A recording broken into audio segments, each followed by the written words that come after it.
The advantages of cryptocurrencies are sometimes the disadvantages as well. But to me, one of the biggest advantages of them coming along has been that it's hitting finance in the face. It's hitting governments in the face, supranationals in the face, banks in the face. Banks are scared. And it's like everyone's got their back up.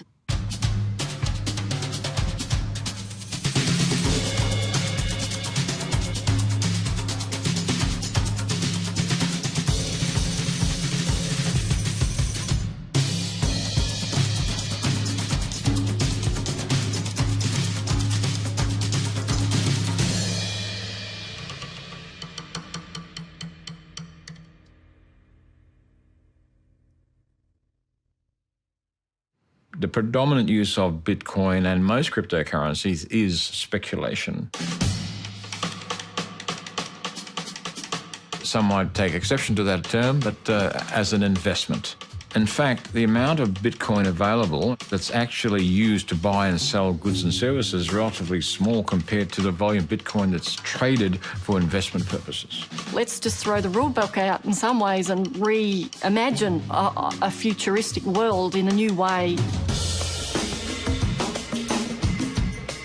Be open to all forms of money, all forms of who controls the money. Who knows what's possible? The challenge with regulating any technology is that it does have legitimate purposes. The idea of outlawing cryptocurrency is one option. So China, for example, has banned offerings of cryptocurrencies. But they face the challenge, which is common in the online world, is this is a transnational problem. Cryptocurrency is a complex computer program which enables transactions, but they're so complex that they are difficult to hack. There's over 1,500 cryptocurrencies currently. They've got all sorts of names. There's even a Trump coin. They're developed by IT entrepreneurs. It's like they've got loose and they're letting their brains run wild, going to develop all these new forms of money. But by breaking the rules, they're sort of coming up with new ways of doing things. And, you know, we're all being challenged. The rapid rise of cryptocurrencies was really motivated by the financial crisis of 2007, 2008. And a guy or gal, we don't know, called Satoshi Nakamoto, proposed a way of transacting on the internet without any middleman, meaning banks and financial institutions. What happened during the financial crisis, and of course over the years, is this enormous distrust of banks. A lot of people believe that it was due to the largesse and the mismanagement of money by the banks, who were then bailed out by the government. You know, it's a case of socializing the losses and privatizing the profits. So in order to buy a part of a Bitcoin or buy some Bitcoin, you need to sign up to an exchange which allows, I'm guessing, fiat deposit, which is like US, Australian dollar currency, bank transfers, something like that.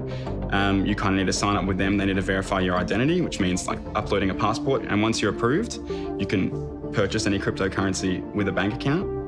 So it's pretty easy once you kind of do the whole identity checks. The main risk is the frustration of the rate. Say you, for example, today the rate of Bitcoin is 10,000, and tomorrow it may drop to say 9,000. But on the other side, some people like it. Some investors, they like it. If I'm very smart in investment, I can buy the Bitcoin at 6,000, and tomorrow it increases to 10,000. I earn immediately in less than 24 hours. I won't be able to steal Bitcoin from the Bitcoin system, but I can steal the Bitcoin from your computer.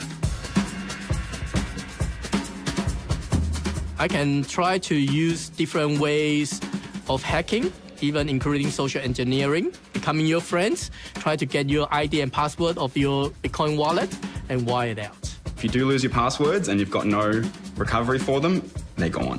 Even though there's over 1,500 currencies currently, their rules on how they deal with things when they go wrong all differ.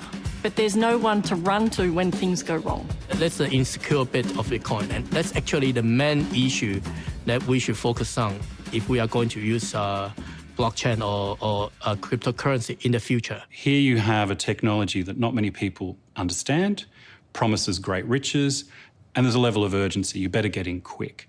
And so the potential for scam websites, scam offers in terms of Bitcoins that don't actually exist or Bitcoin services that don't exist, you hand over your money, you've lost it, is very, very real.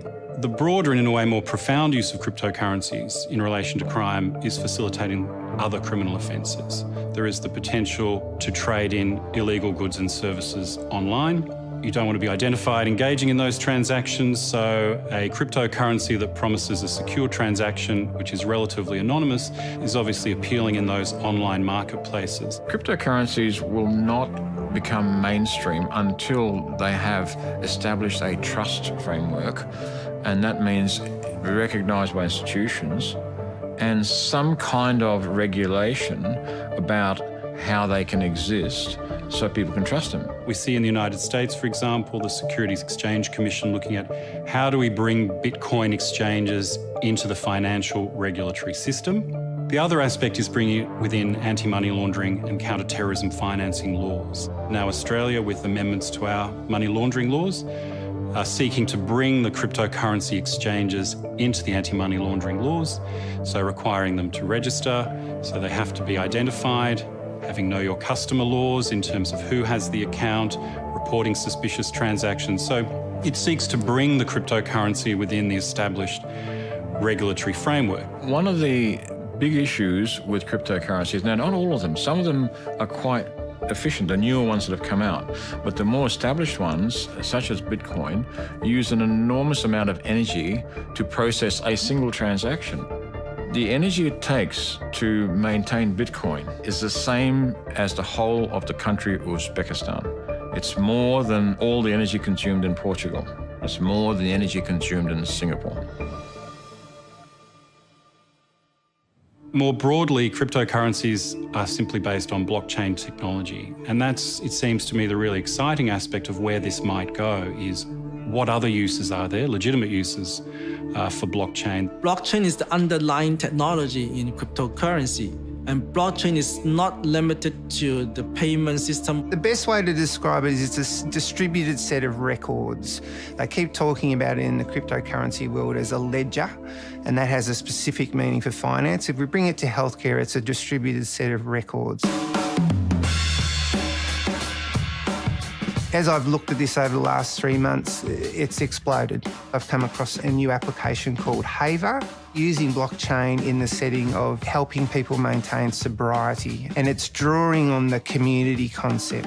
It's drawing on the fact that multiple people in a community will have a record of this person's behaviour.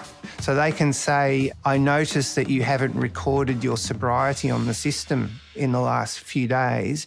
I'd like you to have, please, a random urine test. And that's what they're signing up to in agreeing to use the system. I think there's a real opportunity with blockchain, especially with the work that we're doing with Monash. Blockchain has the potential to allow us to actually share annotations of data with our partners globally and actually maintain a common understanding. One of the real challenges for law enforcement is that data can be changed very easily. It's volatile. So one of the issues in terms of proof is making sure that the data that was in one jurisdiction is the same as the data that was moved to another jurisdiction. We study and analyse, how money works. What are the consequences of making certain policy decisions, such as cryptocurrency? We have a Monash research centre which is looking at cryptocurrencies, not in the terms of manufacturing more of them, but how to make them better. We are definitely on the hype cycle around blockchain, and the nature of that cycle, which is quite well known, is that there'll be a peak of overinflated expectations, and then over time it'll settle in and we'll find where its true place is. Currently I'm teaching some third year, mainly double degree students. They just love this. You're able to now press beyond the textbook and just let's reimagine the world.